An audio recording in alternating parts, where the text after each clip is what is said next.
Hello, എല്ലാ വിദ്യാർത്ഥികളെയും social work online ക്ലാസ്സിൻ്റെ ഒരു പുതിയ അധ്യായത്തിലേക്ക് സ്വാഗതം ചെയ്യുന്നു.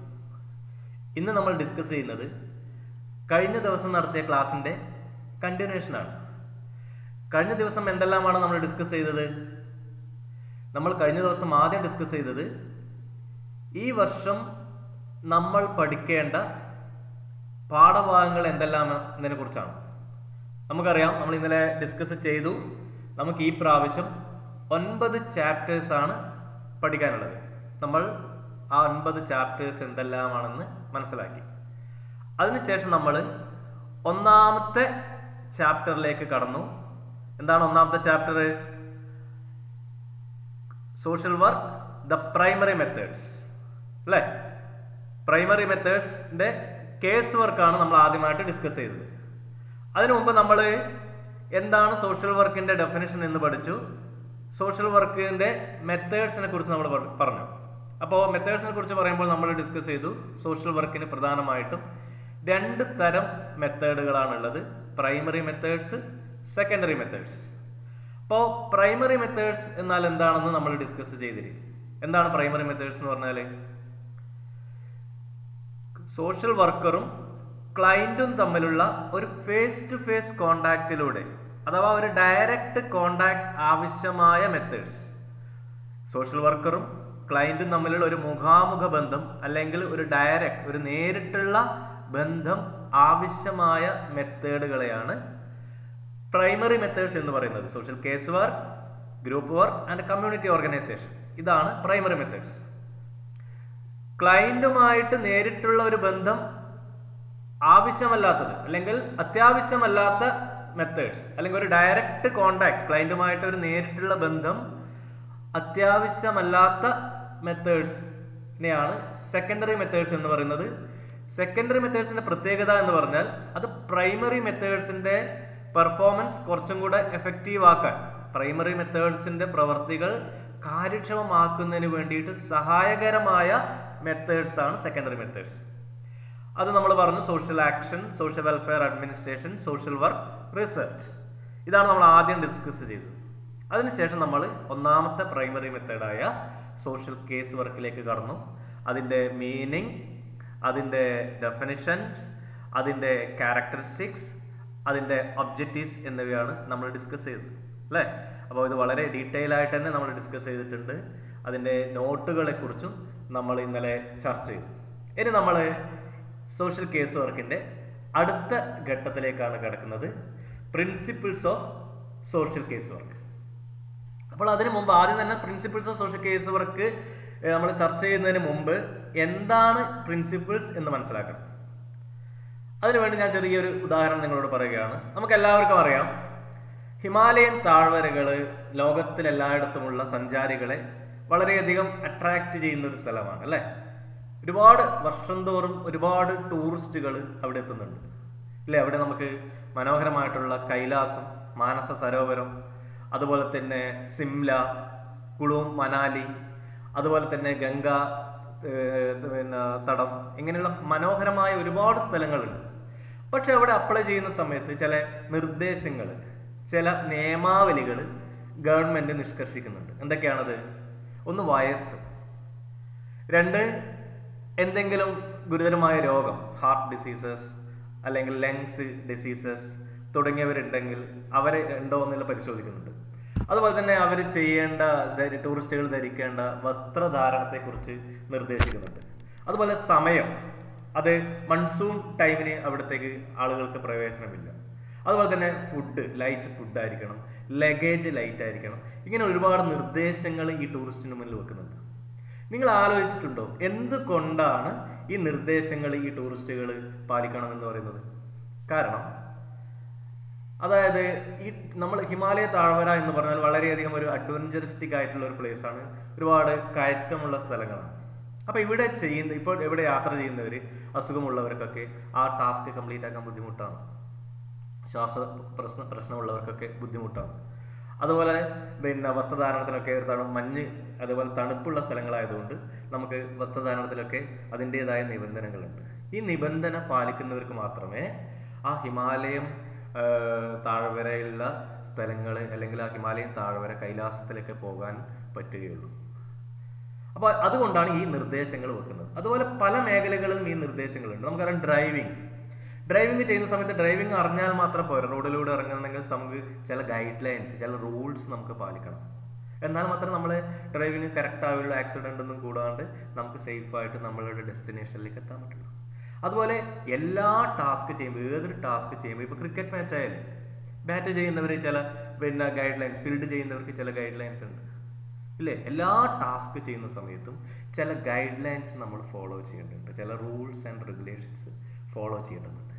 ഇങ്ങനെ ഒരു വർക്ക് ചെയ്യുമ്പോൾ, ഒരു പെർഫോം ചെയ്യുന്ന സമയത്ത് ആ പ്രൊഫഷണൽസ് സ്വീകരിക്കേണ്ട അല്ലെങ്കിൽ നടപ്പിലാക്കേണ്ട ഗൈഡ് ലൈൻസിനെ അല്ലെങ്കിൽ റൂൾസ് ആൻഡ് റെഗുലേഷൻസിനെയാണ് പ്രിൻസിപ്പിൾസ് എന്ന് വിളിക്കുന്നത്. അത് ടീച്ചിങ്ങിലായാലും ഡോക്ടേഴ്സിൻ്റെ ഇടയിലും വേണ്ടിയില്ല, എൻജിനീയേഴ്സിൻ്റെ ഇടയിലും വേണ്ടിയില്ല, എല്ലാ പ്രൊഫഷണലിലും ഇതുപോലുള്ള നിർദ്ദേശങ്ങളുണ്ട്, ഗൈഡ് ലൈൻസ് ഉണ്ട്.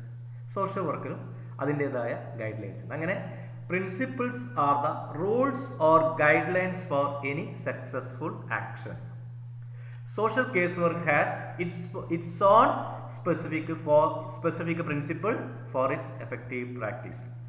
സോഷ്യൽ വർക്കിൻ്റെതായ പ്രത്യേകതയുള്ള പ്രിൻസിപ്പിൾ ഉണ്ട്, സ്പെസിഫിക് പ്രിൻസിപ്പിൾസ് ഉണ്ട് ഇല്ലേ? അപ്പോൾ സോഷ്യൽ കേസ് വർക്കർ ഈ പ്രാക്ടീസ് ചെയ്യുമ്പം should ensure that these principles are correctly performing. ഈ പ്രിൻസിപ്പിൾസ്, ഈ ഗൈഡ് ലൈൻസ് ശരിയായ രീതിയിൽ പെർഫോം ചെയ്യുന്നുണ്ടോ എന്ന് എൻഷുർ ചെയ്യണം, ഉറപ്പ് വരുത്തണം ഈച്ച് കേസ് വർക്കർ. ഇനി നമുക്ക് ഓരോരോ പ്രിൻസിപ്പിൾസിലേക്ക് നമുക്ക് കിടക്കാം. The first principle is principle of individualisation. നമുക്കറിയാം നമ്മുടെ അടുത്ത് ധാരാളം ക്ലയൻറ്റുകൾ വരും. അപ്പോൾ നമ്മുടെ അടുത്ത് വരുന്ന ക്ലയൻറ്റുകൾ ധാരാളം ഉണ്ടെങ്കിൽ അവരുടെ പ്രശ്നങ്ങൾ ചില സമയം ഒരേപോലെ ആയിരിക്കും, ഒരേ പ്രശ്നമായിരിക്കും. ഫോർ എക്സാമ്പിൾ ഡി അഡിക്ഷൻ സെൻ്ററിൽ പോയാൽ അവിടെ എല്ലാവരും ആൽക്കഹോളിക് പേഴ്സൺസ് ആയിരിക്കും ഉണ്ടാവും. എല്ലാവരും ആൽക്കഹോളിക് അഡിക്റ്റഡ് ആയ ആൾക്കാരാണ്. പക്ഷേ എല്ലാവരും ആൽക്കഹോളിക് അഡിക്റ്റഡ് ആണെങ്കിലും അവരെല്ലാവരും വ്യത്യസ്ത സ്വഭാവമുള്ളവരാണ്. അവരുടെ എല്ലാം ബിഹേവിയർ വ്യത്യസ്തമാണ്, അവരുടെ പേഴ്സണാലിറ്റി വ്യത്യസ്തമാണ്. അതുകൊണ്ട് സോഷ്യൽ വർക്കറോട്, കേസ് വർക്കർ മനസ്സിലാക്കേണ്ട ആദ്യത്തെ നിർദ്ദേശം, ആദ്യത്തെ പ്രിൻസിപ്പിൾ ആണെന്ത്? നമ്മുടെ അടുത്ത് വരുന്ന എല്ലാ വ്യക്തികളും വ്യത്യസ്തരാണ്. Every individuals are unique. അതുകൊണ്ട് എന്താണ് ചെയ്യേണ്ടത്? പ്രോബ്ലം ഒന്നാണെങ്കിലും അവരുടെ ചികിത്സാ രീതി വ്യത്യസ്തമായിരിക്കണം. Each individuals are different or unique എന്ന് സോഷ്യൽ കേസ് വർക്കർ മനസ്സിലാക്കണം. അതിനനുസരിച്ചായിരിക്കണം ട്രീറ്റ്മെൻറ്റ് ഉണ്ടാവേണ്ടത്. Each individual client should be treated as human being with personal differences. അതേപോലെ തന്നെ കേസ് വർക്കർ റെക്കഗ്നൈസ് ചെയ്യേണ്ട വേറൊരു കാര്യം എന്താണ്? Every individual have inherent worth and dignity that should be respected. എല്ലാ വ്യക്തികൾക്കും, നമ്മുടെ അടുത്ത് വരുന്ന എല്ലാ വ്യക്തികൾക്കും ജന്മന കഴിവുകളുണ്ട്, മൂല്യങ്ങളുണ്ട്. എല്ലാവർക്കും കഴിവുണ്ട്.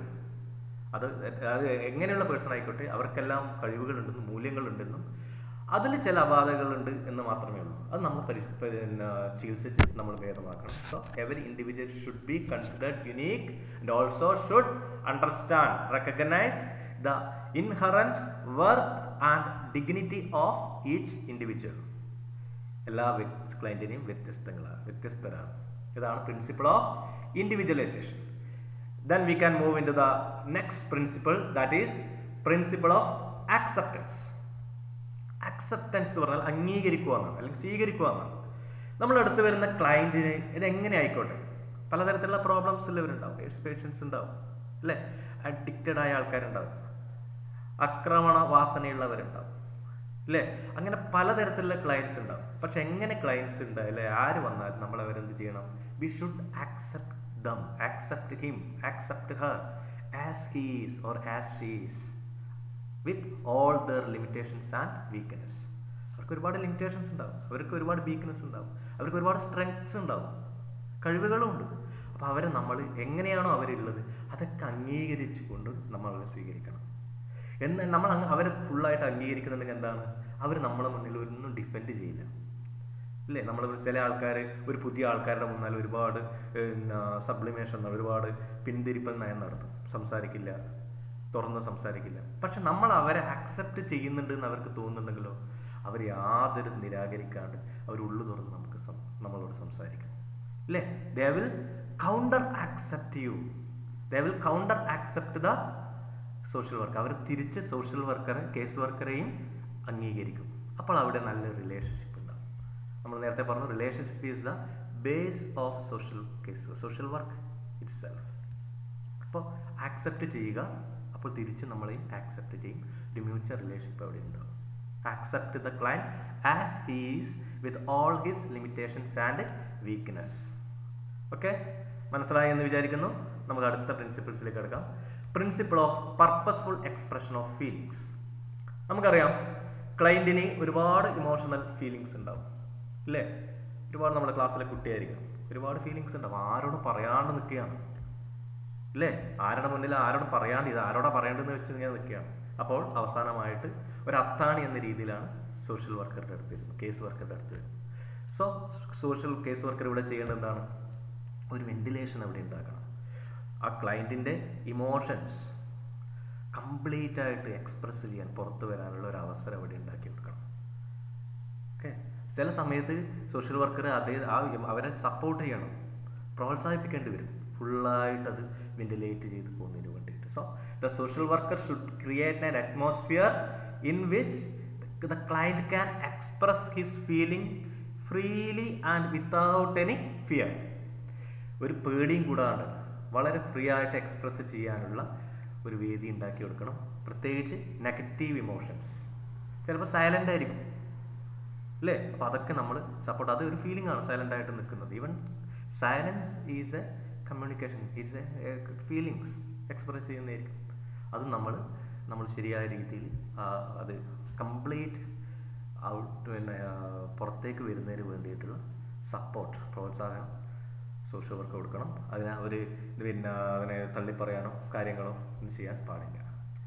മനസ്സിലായി എന്ന് വിചാരിക്കുന്നു. ഇനി അടുത്തത് principle of controlled emotional involvement. ഇവിടെ നേരത്തെ പറഞ്ഞതിൻ്റെ കണ്ടിന്യൂഷൻ തന്നെയാണ്. ഇവിടെ the worker should understand the feelings of the client and make appropriate responses without losing objectivity. ഇവിടെ ക്ലയന്റ് അദ്ദേഹത്തിൻ്റെ ഇമോഷൻസ് എക്സ്പ്രസ് ചെയ്യുന്ന സമയത്ത് അത് എന്തായിരിക്കണം? അതിനനുസരിച്ചുള്ള ഉചിതമായിട്ടുള്ള റെസ്പോൺസ് ആയിരിക്കണം ക്ലയന്റിന്റെ ഭാഗത്തുണ്ടാവുക, വർക്കറിന്റെ ഭാഗത്തുണ്ടാവുക. അപ്പം അതിനെ ദേഷ്യപ്പെടലോ അദ്ദേഹം പറയുന്ന സമയത്ത് പിന്നെ പറയാതിരിക്കാൻ വേണ്ടിയിട്ടുള്ള ശബ്ദങ്ങൾ ഉണ്ടാക്കലോ ഒന്നും ഉണ്ടാവാൻ പാടില്ല. ഇവിടെ സോഷ്യൽ വർക്കറുടെ ഭാഗത്തുണ്ടാവേണ്ട പിന്നെ പ്രൊഫഷണൽ ബിഹേവിയർ എങ്ങനെയായിരിക്കണം? സിമ്പതിയാണോ എമ്പതിയാണോ? നമ്മൾ കഴിഞ്ഞ വർഷം പഠിച്ചതാണ്.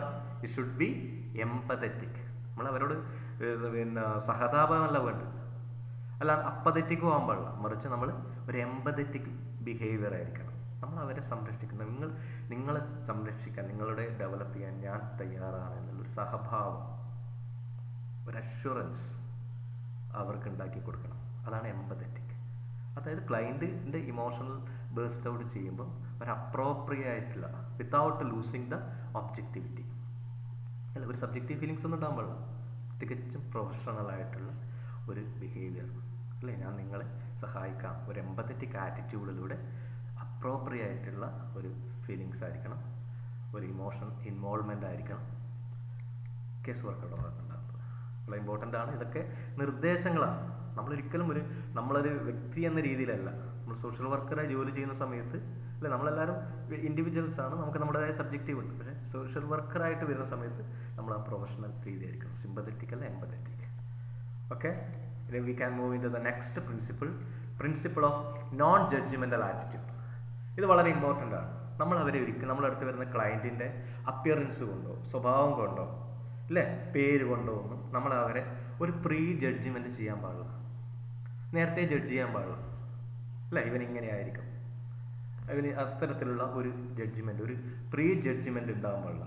അതുപോലെ ഒരു സബ്ജക്റ്റീവ് ജഡ്ജ്മെൻറ്റ്, നമുക്ക് എല്ലാവർക്കും അറിയാം. ചില ആൾക്കാർ നമ്മുടേതായ കുടുംബ പശ്ചാത്തലത്തിൽ ചില ആൾക്കാരെ സ്വഭാവം ഇങ്ങനെയായിരിക്കും. അതുപോലെ തന്നെ ആയിരിക്കും നമ്മുടെ ക്ലയൻറ്റ്, നമ്മുടെ മുന്നിൽ വരുന്ന ക്ലയൻറ്റും എന്ന് നമ്മൾ വിചാരിക്കാൻ പാടില്ല. മനസ്സിലായില്ലേ? നമുക്കൊരു സബ്ജക്റ്റ്, ഒരു മുൻവിധി ഇല്ലാതെ, ഒരു പിന്നെ നേരത്തെ ജഡ്ജ് ചെയ്യാണ്ട് നമ്മൾ ആയിരിക്കണം നമ്മളുടെ ഒരു നിഷ്പക്ഷമായിട്ട് impartial attitude. The case worker should keep an impartial attitude towards the client without any bias. ഒരു ബയാസും ഇല്ലാതെ, ഒരു മുൻവിധി ഇല്ലാതെ യാതൊരു സബ്ജക്റ്റീവ് എലമെൻറ്റും ഇല്ലാതെ തികച്ചും ഒബ്ജക്റ്റീവായിട്ടാണ് നമ്മളെ മുന്നിലുള്ള ക്ലയൻറ്റ് ചെയ്യേണ്ടത്. Okay, the worker should not make any subjective judgement, pre judgement or prejudiced attitude towards the client. ഒരു പ്രിജുഡ്യൂസ് നമ്മൾ അവരോട് ഉണ്ടാവാൻ പാടില്ല. ഓക്കെ, നമ്മൾ അവരെ പഠിച്ച് മനസ്സിലാക്കിയിട്ട് വേണം അവരുടെ പേഴ്സണാലിറ്റി അറിയാൻ വേണ്ടിയിട്ട്. നേരത്തെ വിലയിരുത്തരുത്. Principle of non judgemental attitude. Okay, ഇനി നമുക്ക് അടുത്ത പ്രിൻസിപ്പിൾ വളരെ ഇമ്പോർട്ടൻ്റ് ആയിട്ടുള്ള ഒരു പ്രിൻസിപ്പിളാണ് principle of client self determination. Self determination എന്ന് പറഞ്ഞാൽ നമുക്കറിയാം തീരുമാനിക്കുക, അതായത് ക്ലയൻറ്റിൻ്റെ ഇവിടെ ഇമ്പോർട്ടൻ്റ് ആണ്. അപ്പോൾ ക്ലയൻറ്റിൻ്റെ ജീവിതവുമായി ബന്ധപ്പെട്ട, ക്ലയൻറ്റിൻ്റെ പ്രോബ്ലം സോൾവുമായി ബന്ധപ്പെട്ട് തീരുമാനങ്ങൾ എടുക്കേണ്ടത് ക്ലയൻ്റ് ആയിരിക്കണം, സോഷ്യൽ വർക്ക് അയക്കാൻ പാടില്ല. സോഷ്യൽ വർക്കർ അംഗീകരിക്കണം. Social work should recognise the clients freedom to make his own choices and decisions in the case work process. Social work case work പ്രോസസ്സിൽ തീരുമാനമെടുക്കാനും അല്ലേ, പ്രോബ്ലം സോൾവുമായി ബന്ധപ്പെട്ട തീരുമാനമെടുക്കാനുള്ള അവകാശം ക്ലയൻറ്റിനാണ്. അത് ക്ലയൻറ്റിൻ്റെ അവകാശമാണെന്ന് സോഷ്യൽ വർക്കർ തിരിച്ചറിയണം. സോ നമുക്ക് ക്ലയൻറ്റിൻ്റെ പ്രശ്ന പരിഹാരവുമായി ബന്ധപ്പെട്ട് ഒരുപാട് നിർദ്ദേശങ്ങൾ കൊടുക്കാം. ഫോർ എക്സാമ്പിൾ, നമ്മൾ റീമ എന്ന ഒരു +2 സ്റ്റുഡൻറ്റിൻ്റെ കാര്യം നമുക്ക് എടുക്കാം. റീമ +2 ഫുൾ A+ഓടുകൂടി പാസ്സായി. +2 ഹ്യൂമാനിറ്റീസ് ഫുൾ A+. അപ്പോൾ സോഷ്യൽ വർക്കറോട് ചോദിക്കും അല്ലേ, ഞാൻ എന്ത് കോഴ്സാണ്, ഏത് മേഖലയിലേക്കാണ് അടുത്ത് പോകേണ്ടത്.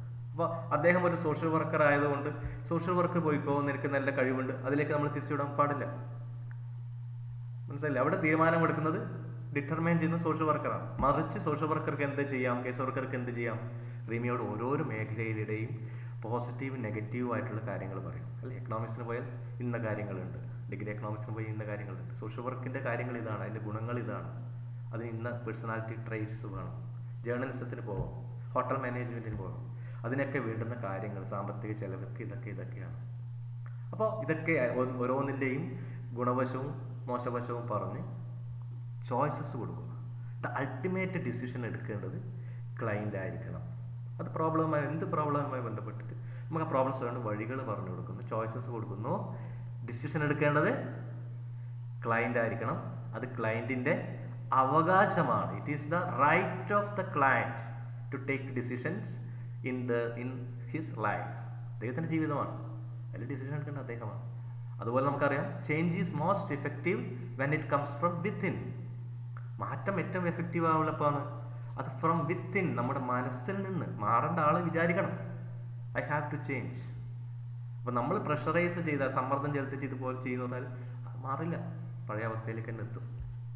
So change should be come from within the mind.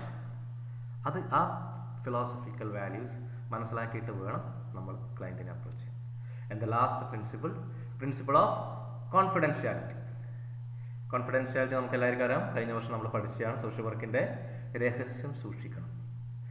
Client ആരോടും പറയാത്ത കാര്യങ്ങളാണ് ആരുടെ മുന്നിൽ ഡിസ്ക്ലോസ് ചെയ്യുന്നത്? സോഷ്യൽ വർക്കർ കേസ് വർക്കിൻ്റെ മുന്നിൽ ഡിസ്ക്ലോസ് ചെയ്തു.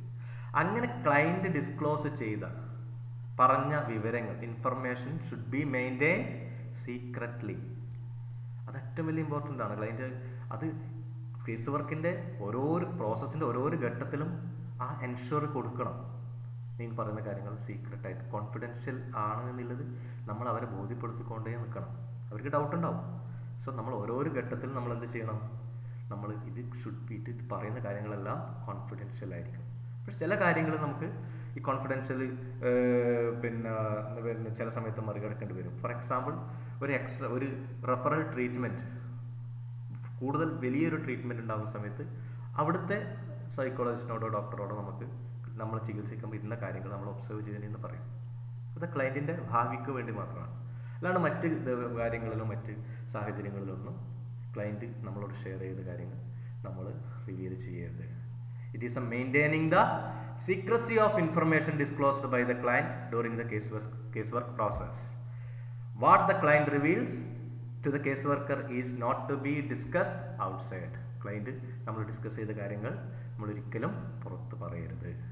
ഇങ്ങനെ 7 നിർദ്ദേശങ്ങൾ, 7 തത്വങ്ങൾ, 7 guide lines, 7 principles social worker അദ്ദേഹത്തിൻ്റെ പ്രൊഫഷണൽ പ്രാക്ടീസിൽ പാലിക്കണം. 7 കാര്യങ്ങൾ മസ്റ്റായിട്ട് പാലിക്കേണ്ടതാണ്. ഇത് ഇമ്പോർട്ടൻ്റ് ആയിട്ടുള്ളൊരു കാര്യമാണ്, പരീക്ഷയ്ക്ക് ചോദിക്കുന്ന ഒരു കാര്യമാണ്. അപ്പോൾ ഈ ക്ലാസ് നിങ്ങൾക്ക് മനസ്സിലായി എന്ന് വിചാരിക്കുന്നു. ഇത്രത്തോളം മാത്രമേ നമ്മൾ ഇന്ന് ഡിസ്കസ് ചെയ്യുന്നുള്ളൂ. നമ്മൾ ഇന്ന് ഡിസ്കസ് ചെയ്ത് മൊത്തം 7 ക്ലാസ്സാണ്. അടുത്ത ക്ലാസ്സിലും നമ്മൾ എന്ത് ചെയ്യുന്നുണ്ട്, case work, working with individuals ബാക്കി ഭാഗങ്ങളുണ്ട്, അത് നമ്മൾ ഡിസ്കസ് ചെയ്യും.